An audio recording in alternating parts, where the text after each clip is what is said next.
بادل مسلم میرے نہایت محترم عزیز دوستوں بزرگوں اور بھائیوں اور جہاں تک میری آواز آ رہی ہے سب کو میری طرف سے السلام علیکم ورحمۃ اللہ وبرکاتہ۔ حضرات گرامی، پہلی بات یہ ہے کہ جمعۃ المبارک کی جب اذان ہو جائے تو آپ جلد از جلد مسجد میں تشریف لے آیا کریں، اور دوسری بات یہ ہے کہ جو اندر مسجد کے اندر حال ہے یہاں آ کر کوشش کیا کریں کہ بیٹھا کریں، اگر جگہ نہ ملے تب آپ حضرات باہر بیٹھ سکتے ہیں، اندر آ کے بیٹھیں تاکہ ایک ماحول بنے۔ آج جمعۃ المبارک کا دن ہے، آ کے اللہ اور اس کے حبیب کا ذکر ہوتا ہے، اور ذکر میں جب محفل بھرپور ہو تو نوری ملائکہ بھی یہاں تشریف فرما ہوتے ہیں، اور پھر رنگ دوبالا ہو جاتا ہے تاکہ آپ سارے حضرات باہر بیٹھے ہوتے ہیں تو مجھے بھی لطف نہیں آتا۔ جیسے ہی مسجد میں آئیں پہلے اندر بیٹھیں، اندر والی صفیں پر کریں، پھر آپ حضرات باہر بیٹھ سکتے ہیں، بڑی مہربانی۔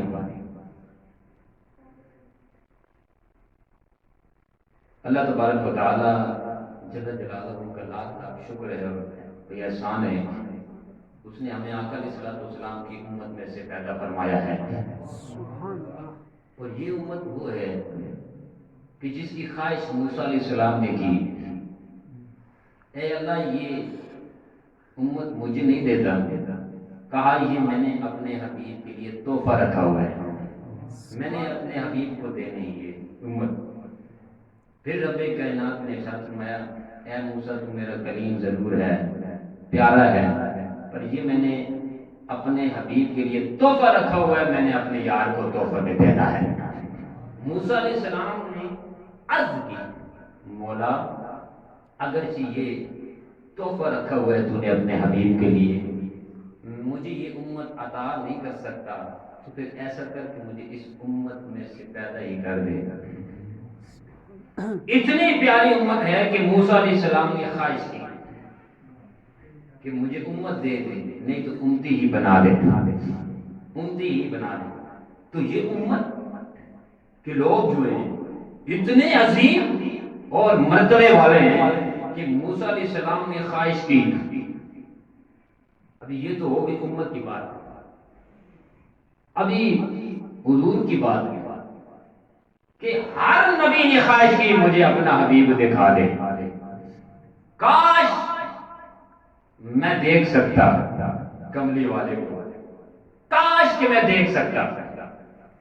اور عیسیٰ علیہ السلام نے تو حد ہی کر دی، عیسیٰ علیہ السلام عرض کر کہ کاش میں امتی ہوتا، امت میں سے پیدا ہوتا، کاش امت میں سے پیدا ہوتا۔ پھر کہا کہ نہیں اے اللہ امتی بھی نہیں بن سکتا، امت عطا بھی نہیں ہو سکتی، امت میں سے پیدا بھی نہیں ہو سکتا، مجھے آقا علیہ الصلوۃ والسلام کے نالین مبارک کی تسمے ہی بنا دے کہ میں تسمے بن جاؤں، تسمہ۔ اتنی محبت، اتنا عشق یہ ملا کہاں سے؟ یہ اللہ پاک نے اتنا عشق عطا کیا۔ وہ کیسے؟ اللہ نے کہا میرے یار پر درود پڑھو، جب سب نے درود پڑھا تو رب نے دیکھا کہ یہ میرے یار پر درود پڑھتا ہے، تو اللہ پاک نے ان کو ساری تجلیات بھی عطا کر دی۔ اللہ پاک نے ان کو بے حساب عطا کیا، ان کو اتنا کچھ عطا کیا کہ بے حساب۔ سلیمان علیہ السلام کو بادشاہی دی، کیوں؟ درود کی بدولت سے۔ سلیمان کو نبی بنایا، کیوں؟ اس لیے کہ درود کی برکت سے۔ اللہ نے ہر چیز جس نبی کو کوئی چیز دی ہے صرف درود کی برکت سے۔ آگے چل کے آتے ہیں کہ جب میرے آقا علیہ الصلوۃ والسلام نے ساری عمر 40 سال تک مکہ میں، مکہ 40 سال کے بعد آپ نے نبوت کا اعلان کیا، اور 40 سال کی زندگی مکہ والوں کے سامنے تھی،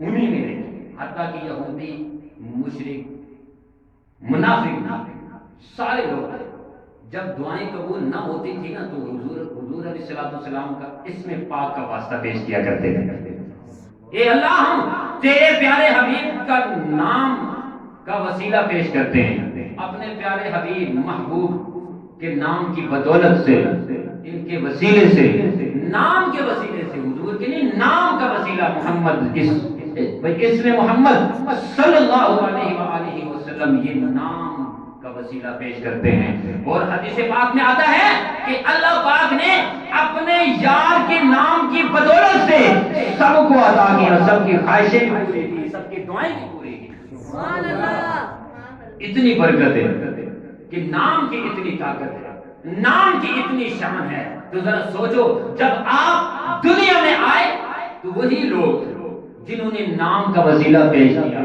نام کا وسیلہ پیش کر کے دعائیں کرتے رہے، نام کا وسیلہ پیش کر کے حاجت پوری کرواتے رہے، اللہ پاک نے انہی اپنے حبیب کے نام کی بدولت سے، محمد صلی اللہ علیہ وآلہ وسلم کے نام کی بدولت سے سب کو عطا کیا۔ سبحان اللہ۔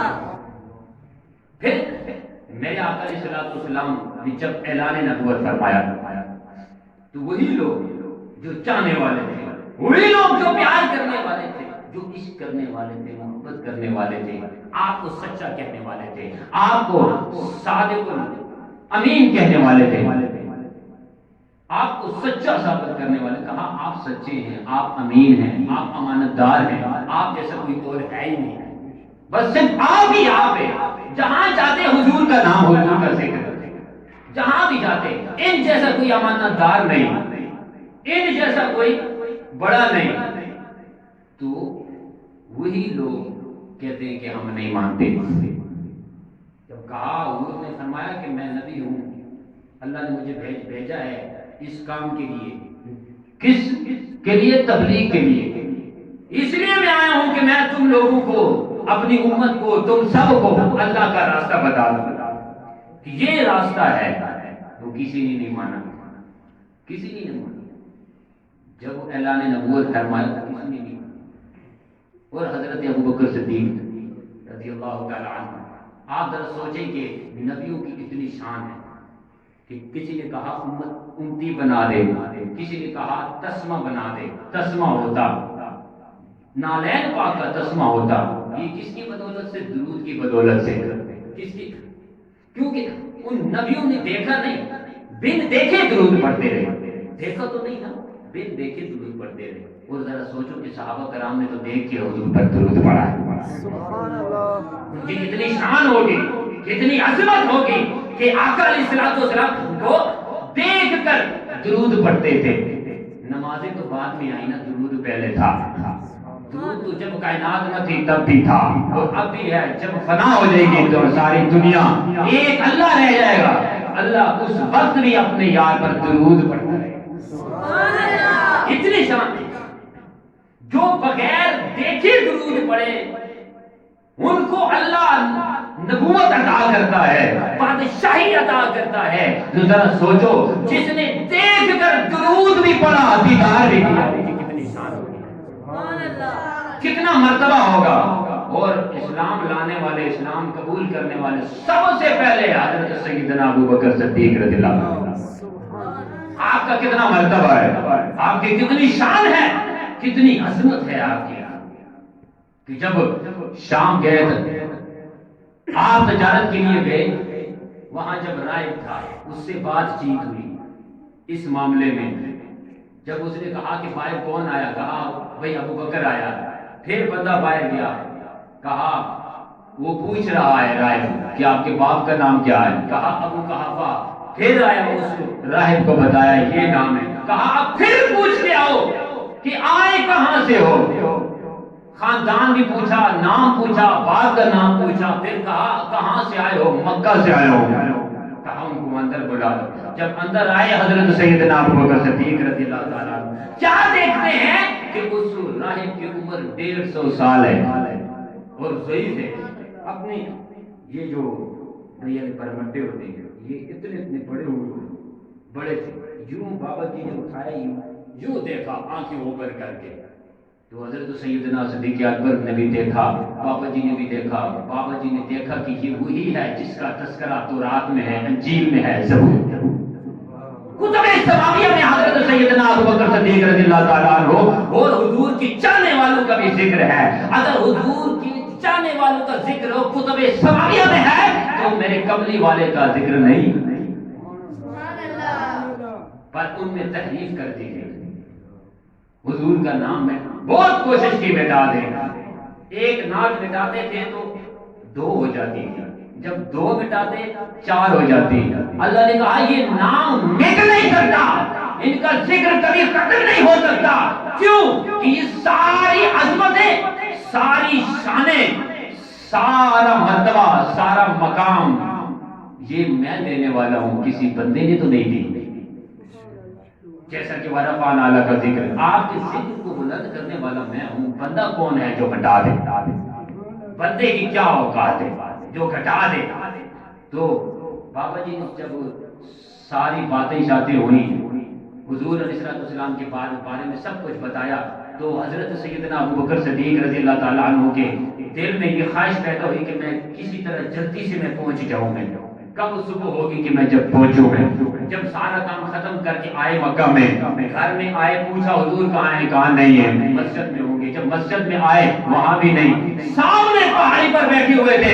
میرے آقا علیہ السلام نے صدیق اکبر رضی اللہ تعالیٰ عنہ کو دور سے دیکھ کر کیا فرمایا؟ یوں اپنے ہاتھوں کو کھول کر کہا, اے ابو بکر آ جا میرے گلے سے لگ جا.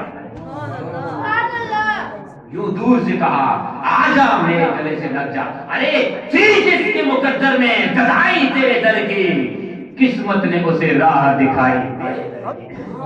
اللہ تو راستہ دکھاتا ہی اس کو ہے جس کے دل میں حب ہو, جس کے دل میں پیار ہو, جس کے دل میں عشق ہو, جو عشق مصطفیٰ کو جانتا بھی ہو, پہچانتا.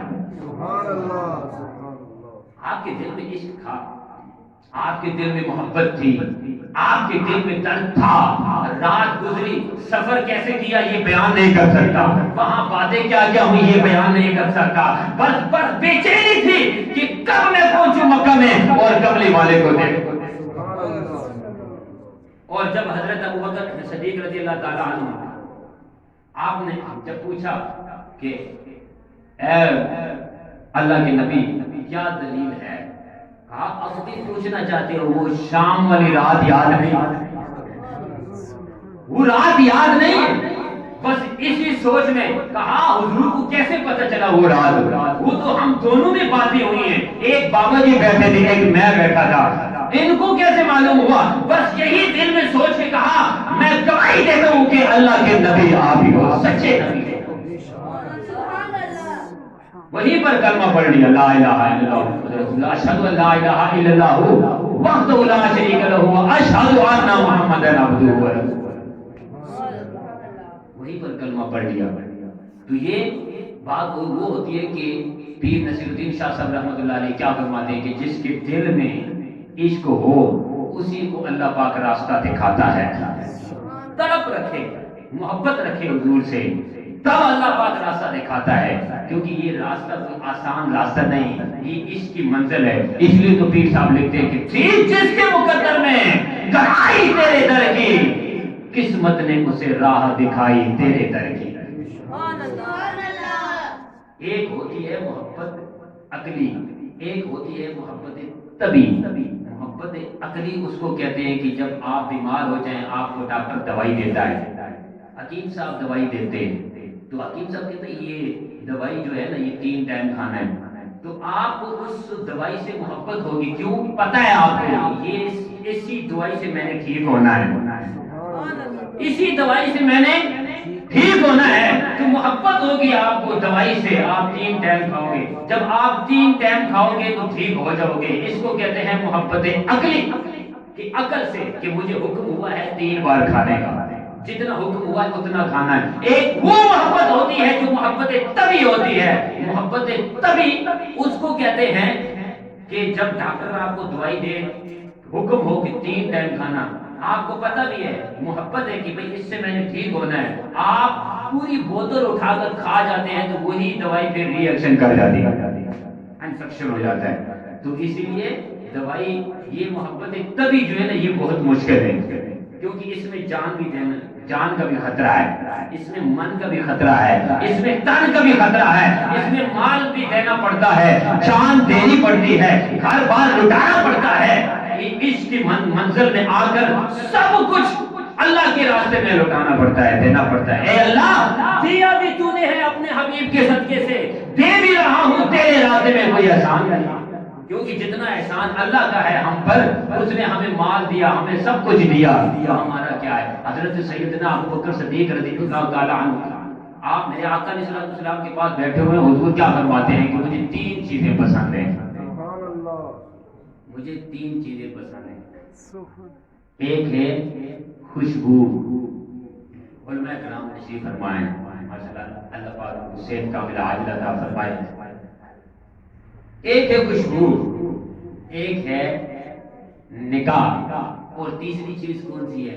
حضور کیا فرماتے ہیں؟ میری آنکھوں کی ٹھنڈک نماز میں ہے۔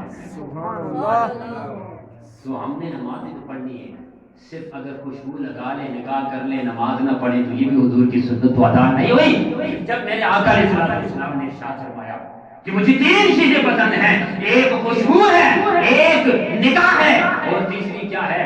میری آنکھوں کی ٹھنڈک نماز میں ہے، میری آنکھوں کی ٹھنڈک نماز میں ہے، تو ہم نے کبھی نماز پڑھی؟ جب نماز نہ تھی، صحابہ کرام نے درود پڑھتے رہے، آپ کا دیدار بھی کرتے رہے، تو آپ کا چہرہ دیکھتے رہے اور درود بھی پڑھتے رہے۔ جب نماز آئی، جب حکم ہوا نماز ہی نہیں پڑھنی ہے، تو صحابہ کرام نے درود بھی پڑھا، نماز بھی پڑھی اور دیدار بھی کیا۔ حضرت سیدنا ابو بکر صدیق رضی اللہ تعالیٰ عنہ، آپ کیا عرض کرتے ہیں؟ یا رسول اللہ، مجھے بھی 3 چیزیں پسند ہیں۔ کیا رسول اللہ، جب حضور نے کہا مجھے 3 چیزیں پسند ہیں، آپ نے بھی کہا مجھے 3 چیزیں پسند ہیں۔ ابھی سنو 3 چیزیں ان کو کون سی پسند تھی، کون سی چیز پسند تھی؟ حضرت سیدنا ابو بکر صدیق رضی اللہ تعالیٰ آپ عرض کرتے ہیں، یا رسول اللہ، ایک صلی اللہ علیہ وآلہ وسلم، ایک چیز وہ ہے کہ میں جتنا مال بھی ہے نا، میں آپ کے قدموں میں لا کر رکھ دوں، جتنا مال ہے آپ کے قدموں میں لا کر رکھ دوں۔ دوسری چیز کون سی ہے یا رسول اللہ؟ دوسری چیز یہ ہے کہ میں آپ کا دیدار کرتا رہوں، بس دیدار کرتا رہوں، اتنا کروں دیدار، اتنا کروں کہ میرا دل خوش ہو جائے اور خوش ہو جائے، مزید خوش ہو جائے، اللہ بھی مجھ سے راضی ہو جائے۔ تیسری چیز کون سی ہے؟ کوئی مال دیتا ہے، کوئی مال دیتا ہے اللہ کے راستے میں؟ جب کوئی حکم انفاق فی سبیل اللہ کو حکم جب حضور نے فرمایا، وہ بھی بات میں کروں گا، کوئی دیتا ہے مال؟ نہیں دیتا، بڑا جگرا چاہیے مال دینے کے لیے، پر سیدنا صدیق اکبر رضی اللہ تعالیٰ عنہ نے سارا کا سارا کہا، مجھے یہ چیز بہت پسند ہے کہ میں سارا مال لا کر آپ کے قدموں میں رکھ دوں۔ اتنا پیار، اتنا عشق، کامل عشق، صحابہ کرام کا عشق دیکھو، یہ چہرہ دیکھنے کا اثر کیا ہے، درود پڑھنے کا اثر کیا ہے۔ اگر نبیوں کو نبوت مل سکتی ہے، بادشاہی مل سکتی ہے، بغیر دیکھے، بغیر دیدار کیے، صرف درود کی بدولت سے اللہ نے ان کو بادشاہی بھی دی اور نبوت۔ تو جنہوں نے سامنے بیٹھ کر حضور کی صحبت میں بیٹھ کر، آمنے سامنے بیٹھ کر اور درود بھی پڑھتے رہے، دیدار بھی بیان کرتے رہے، نمازی بھی پڑھتے رہے، مالے بھی لٹاتے رہے۔ ایک چیز ہے کہ میں آپ کا دیدار کروں، دوسری چیز یہ ہے کہ جتنا مال ہے آپ کے قدموں میں پیش کر دوں، تیسری چیز یہ ہے کہ ہم جب بیٹی دیتے ہیں تو بڑے سوچ سمجھ کر دیتے ہیں، سوچ سمجھ کر دیتے ہیں، پر کہا مجھے تیسری چیز یہ ہے پسند کہ میری بیٹی آپ کے نکاح میں۔ کتنی پیاری بات ہے، تھی جس کے مقدر میں گدائی تیرے در کی، قسمت نے اسے راہ دکھائی، یہ چیز پسند ہے مجھے۔ تو مال کون دیتا ہے؟ جب انفاق فی سبیل اللہ کا حکم آیا تو حضرت عمر فاروق نے کہا، ہر بار ابو بکر مجھ سے سبقت لے جاتا ہے، ہر بار مجھ سے ہم سب سے آگے بڑھ جاتا ہے، آج حضور نے حکم دیا انفاق فی سبیل اللہ کا، کیوں نہ میں جلدی گھر جا کے سارا مال، جتنا مال مجھے میرے پاس ہے وہ میں لے آؤں۔ تو جب گھر گئے تو حضرت عمر فاروق رضی اللہ تعالیٰ عنہ نے آدھا مال، گھر کا آدھا مال یوں باندھا، آدھا گھر میں، آدھا ساتھ حضور کی بارگاہ میں حاضر ہو گئے۔ تو میرے آقا علیہ الصلوۃ والسلام نے قبلی والے نے پوچھا اے عمر گھر میں کیا چھوڑ کے آئے ہو؟ کہا مثلہ، یہ آدھا مال میں لے کے آیا ہوں، اتنا ہی مال گھر چھوڑ کے آیا ہوں۔ ہم تو آدھا بھی نہیں لے کے آتے۔ صحابہ کرام کی کتنی شانیں ہیں کہ اپنی بیٹیاں بھی دی، مال بھی دے دیا، ہر چیز دے دیا۔ کیوں کہ حضرت سیدنا صدیق اکبر رضی اللہ تعالیٰ عنہ کو معلوم تھا کہ الذی جمع مالہ وعددہ، الذی جمع مالہ وعددہ، یہ جو تم گن گن کے رکھتے ہو، جوڑ جوڑ کے رکھتے ہو، یہ تمہارے کسی کام بھائی آنے والا نہیں۔ یحسب ان مالہ اخلدہ، یہ تمہیں کچھ کام نہیں دے سکتا۔ کیا ہم پیسوں سے موت کو روک سکتے ہیں؟ کیا ہم پیسوں سے بیماری ٹھیک کر سکتے ہیں؟ بڑے بڑے اسپتالوں میں جاؤ تو وہاں لکھا ہوگا کہ دوائی دینا ہمارا کام ہے، پیسے لینا بھی ہمارا کام ہے، یہاں آنا تمہارا کام ہے، آپریشن کرنا ہمارا کام ہے، اور پھر وَإِذَا مَرِضْتُ فَهُوَ يَشْفِينِ، شفا دینا رب کا شفا کوئی نہیں دے سکتا، اللہ دیتا ہے شفا۔ ان کو پتا تھا اگر ہم یہ جانتے ہیں قرآن کی تفسیر، ہر چیز جانتے ہیں، معنی بھی جانتے ہیں، ربو بھی جانتے ہیں، اسرار بھی جانتے ہیں، کہنا کیا چاہتے ہیں یہ بھی جانتے ہیں، تو ہم سے بڑھ کر صحابہ کرام جو حضور کی صحبت میں بیٹھنے والے، جن کے سامنے رب کائنات نے اپنا ایک ایک سورج کر کے نیچے اتارا، اپنے یار کے دل پر قرآن اتارا، کلام اتارا، اور اتارنے والا کون تھا؟ اللہ تھا۔ لے کر آنے والا کون تھا؟ جبریل تھا۔ کس کے دل پر اترا؟ کملی والے کے۔ لکھنے والا کون تھا؟ صاحب تو پتا چلا ہمیں پڑھ کر اتنا علم ہے، انہوں نے لکھ کر کتنا علم حاصل کیا ہوگا۔ ان کو پتا تھا کہ الذی جمع مالہ وعددہ یحسب ان مالہ اخلدہ کلا لینبذن فی الحطمۃ۔ یہ ان کو پتا تھا کہ یہ مال کسی کام کا نہیں ہے، کیوں؟ یہ جب تک مال ہمارے پاس ہوگا، الہاکم التکاثر، تو ہم غافل رہیں گے، اتنے غافل ہو جائیں گے، اتنے غافل ہو جائیں گے کہ حتی زرتم المقابر، یہاں تک کہ ہم قبروں کا منہ دیکھ لیں گے، قبروں کا منہ دیکھ لیں گے۔ اور حدیث پاک میں آتا ہے اسی سورت کی یعنی تفسیر حتی زرتم المقابر کی آیت کی تفسیر کیا ہے کہ حضور علیہ الصلوۃ والسلام کیا ارشاد فرماتے ہیں کہ جب بندہ دنیا سے جاتا ہے، آنکھیں بند کرتا ہے، روح نکل جاتی ہے، اٹھا کر جب لے کر جا رہے ہوتے ہیں تو تین چیزیں ساتھ لے کر جاتے ہیں، ان میں سے دو چیزیں واپس آ جاتی ہیں۔ کون کون سی؟ ایک مال اور ایک عزیز و اقارب ہمیں دفن کر کے آ جاتے ہیں، اور جو تیسری چیز ہے وہ اس کے ساتھ جاتی ہے، وہ کیا ہے؟ وہ عمل ہے، وہ اعمال ہے، مال نہیں، اعمال، وہ عمل جو دنیا میں ہم نے کیا ہوگا۔